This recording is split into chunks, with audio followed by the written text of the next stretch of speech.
Welcome back to my mental health and crime channel. My name is Huda London. This is for educational purpose only. This is the case of the Idaho 4. May the victims rest in peace, condolence to their families, and may the correct justice be served.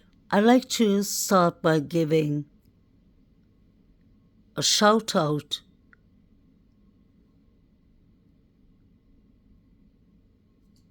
to Chaos Sector. They have done excellent work in this case, analyzing, observing, researching. Chaos Sector gave me a shout out today.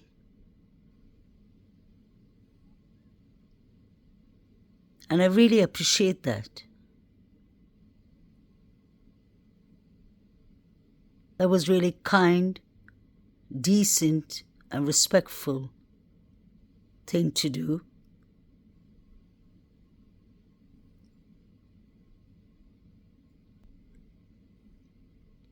I would advise my subscribers to watch Chaos Sector because they do some excellent work in this case. The same with Murder, Mayhem, Nika Nuggets, Neo Nuggets,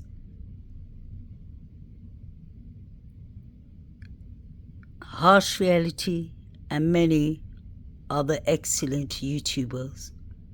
Tommy Jude.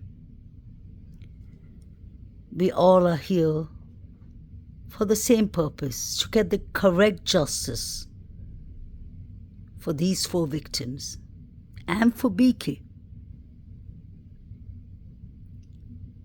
Things don't add up, and I believe it's all due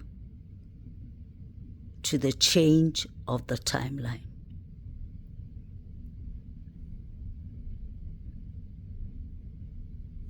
From the beginning of this case, I've always stood with my theory that the frats were behind this, and sororities.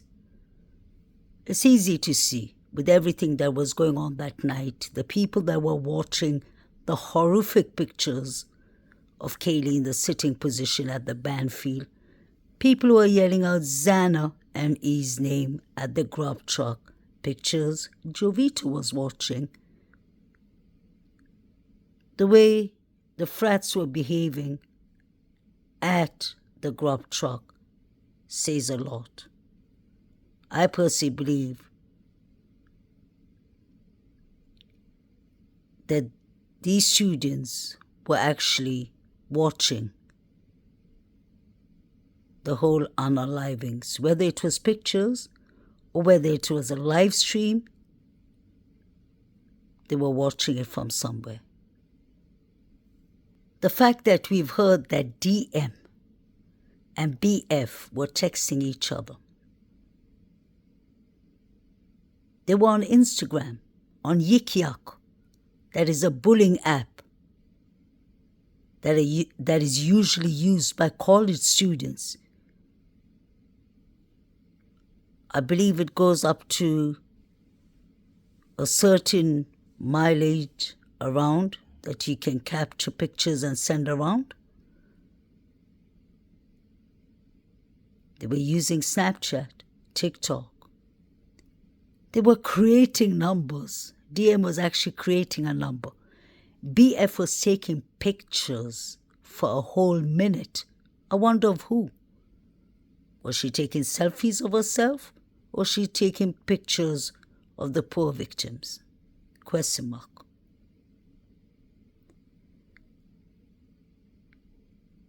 We really dug, and perhaps there's an article, video, Reddit, or 4chan post that has this information. But as of now, it's a get this mystery as to which fraternity he was a part of. Might have to check Huda London's videos out, because she does a great job in putting pieces together within that college circle. Now we know his biological brother, also named Hunter, was a part of Sigma Chi. Now, remember we mentioned reading between the lines. Quote, the audio of the 911 call offers insight into the circumstances two surviving housemates were struggling with on the morning of November 13th when one of their roommates could not be roused. A neighbor and one of Chapin's close friends, Hunter Johnson, were also at the scene, and Johnson can be heard searching the house. This was the shout out I got from Chaos Sector. I really appreciate it and thank you very much. Hunter Johnson.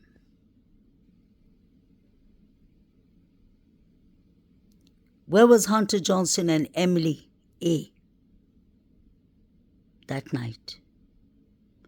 If you'll pay attention to all the pictures of Xana, you will hardly see Xana without Emily. And you would hardly see Ethan without Hunter. They didn't seem to be too distressed on the 911 call.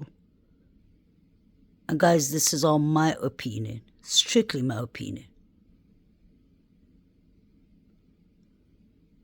I agree with Chaos Sector about Hunter Johnson. Why did he run to the kitchen and get a knife before going upstairs? Did he know what happened? Could BF and DM have told him? Because let's not forget, DM saw Xana lying on the floor and she didn't offer aid. She said that she thought she was intoxicated. What if Xana was choking?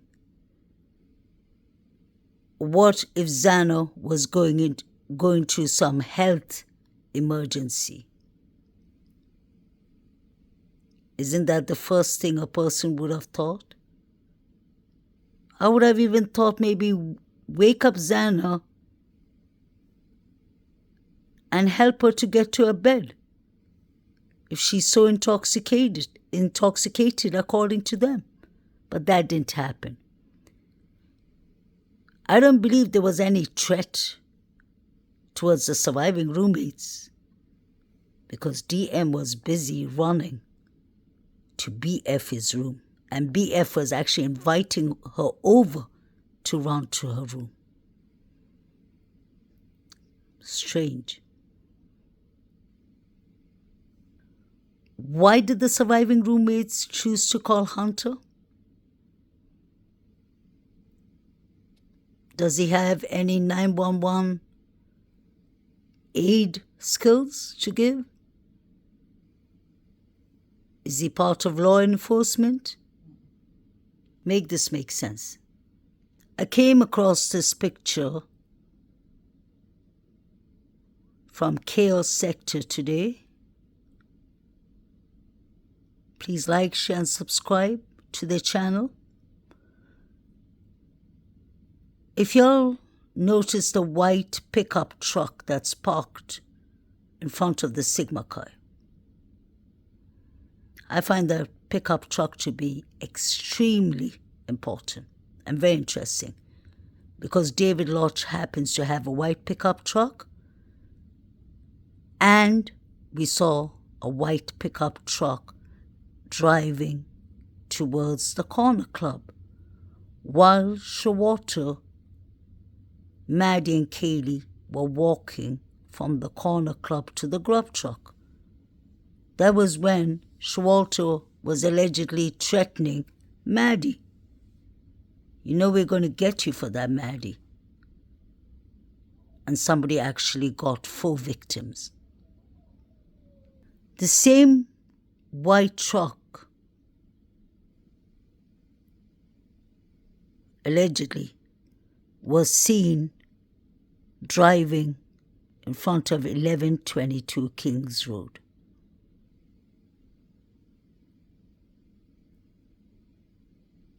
You can see it here. I heard it's David Lodge's white pickup truck. And we all are aware of the rumors that there was a fight at the Sigma Chi fraternity, at the party. The Davids, Xana, and E were having brewing beef. There was brewing over a whole year.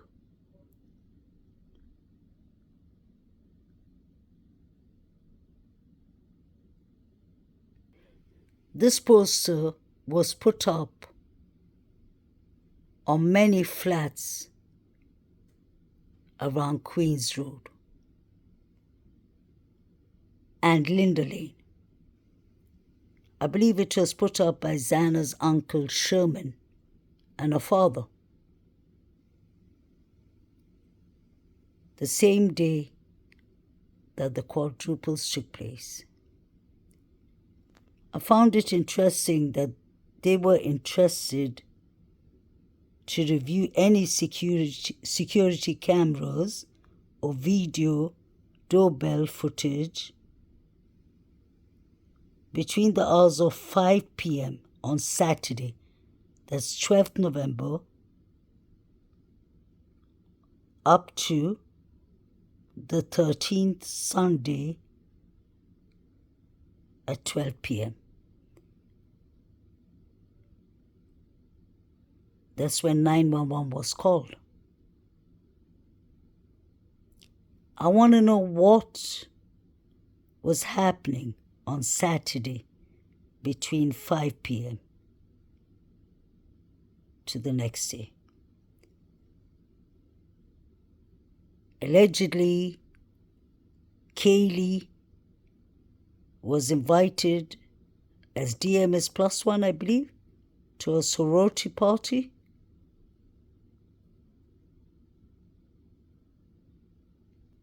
We know that the 4 victims and the surviving roommates took pictures. The last picture, which Kaylee said, "Such a lucky girl I am to be among these beautiful people every day." Something like that.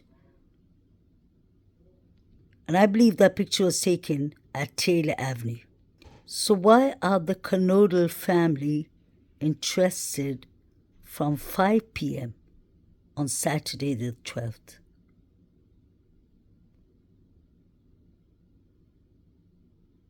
When was the last time Xana was actually seen, is my question, because Ethan was seen at the Betty Ball with Hunter and Maisie, his triplets. That was between 8 to 9 p.m. on the 12th of November. But nobody has seen Xana and E after that timing, allegedly. No pictures were taken of them either. Where was the phone devices of these 4 victims? I wonder if the suspect or suspects took it from them. I wonder if the police ever found it. What about the weapon that was used to unalive these 4 poor victims? Was that ever found?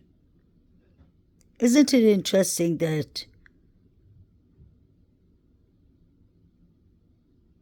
the police confirmed that they checked 3 garbage containers? Why only 3? These people were jogging around the neighborhood. These people were running across the field at Banfield. Why did they only check 3 containers? Why were they expanding the crime scene 10 days after the crimes? Why was one black glove found outside the house around Thanksgiving? How well was the crime scene kept. I believed everything was tampered with. And why was the FBI called 5 days later? 4 young victims were unalived. Why didn't the university and Idaho Moscow police find it necessary to call the Federal Bureau of Investigations immediately? Because they didn't catch any suspects yet.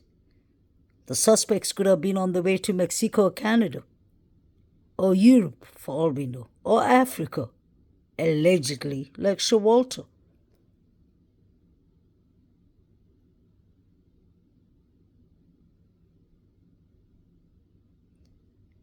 So it is interesting, 5 p.m. Saturday to 12 p.m. Sunday. What was actually going on? Was there a party that night, is my question. There are.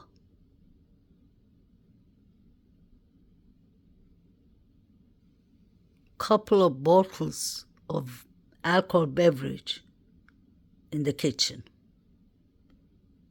I wonder if there was a small gathering or small party that night that went wrong. Because Jeff Canodal, Xana's father, said Xana was chilling at home. Could Xana have invited a couple of people from the frats and things went south? Allegedly.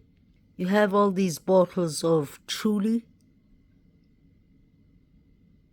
I believe it's beer, alcohol beverages.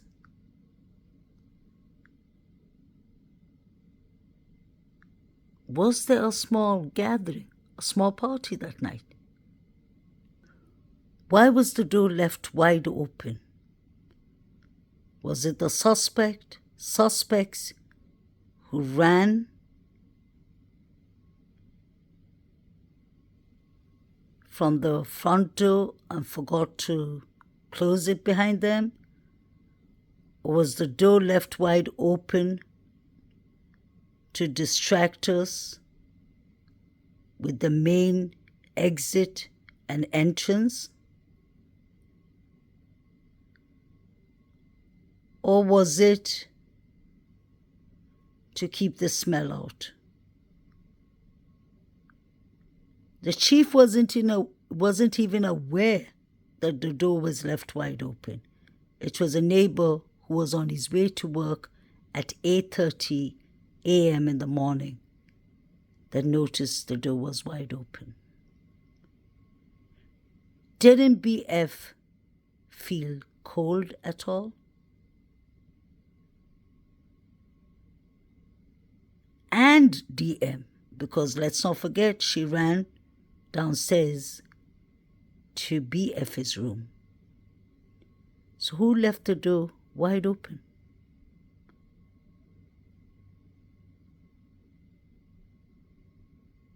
But let's not forget, most of the students had the code for the front door.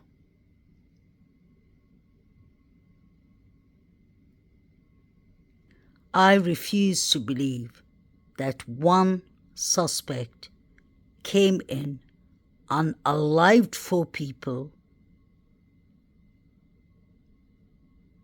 within 13 minutes and managed to carve his legs, unfortunately. I've always said this was personal. And it seems personal. Why would Bryan Kohberger take the chance of coming into a full, crowded house with 6 people and a dog? And possibly other visitors too. Why would he take that chance?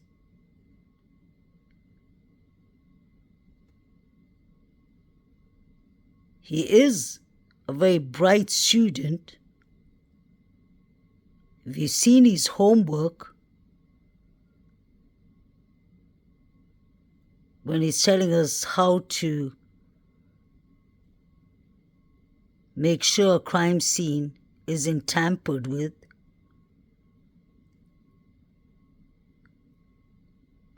So common sense would tell us that if somebody like that was going to do a crime, the first thing he would look for is cameras. I personally believe that Bryan Kohberger was driving around that neighborhood, but I don't believe he was there to unalive anyone. I believe he was set up by someone. And I've always believed it's an inside job. When you have two surviving roommates who haven't called 911 for 8 hours, that is a problem. 1 hour, 2 hours, 3 hours can be explainable. But 8 to 9 hours? It doesn't sound right. And I don't believe it's going to sound right to the jury either. Doesn't make sense.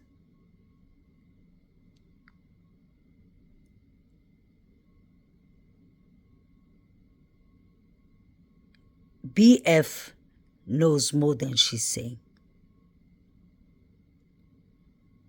And I really believe she has exculpatory evidence. DM looks like she's not very genuine. That's just my opinion. Neither is BF, but BF should know more. Because her Venmos show a lot. That's the only connection I can draw to BF and BK. If she was selling rugs like her Venmos say, and if we have a recovering hate addict like Bryan Kohberger, I can easily see how he could relapse, and he could have been buying something milder. Maybe he was stressed with everything going on in the university, of him getting several warnings from the professor. So he could have actually been going to 1122 Kings Road all the 23 times to buy something off BF. That's just my thoughts. I've always said I believe all 4 of these victims were targeted. It wasn't only Maddie. It wasn't only Kaylee. I believe it was the couple too. And now that we're hearing what they did to Ethan explains only what we already knew. This is heartbreaking. None of these 4 victims, no human being, deserves this. Why wasn't E's golf set returned to his parents? And his vehicle? Kaylee's vehicle was returned. A lot of the items were returned. Could it be possible that the golf sticks was the sharp edge metal that was used?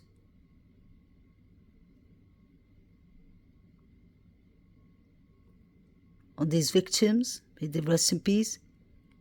And if you'll pay attention to when the chief and his officers rented the U-Haul and they're carrying the items back to the family, you will notice that Chief Fry is carrying the golf set and there are 2 sticks missing. Was those 2 sticks used on these poor students? Is my question. Let me know what you'll think in the comment channel. And have a lovely day, evening or night.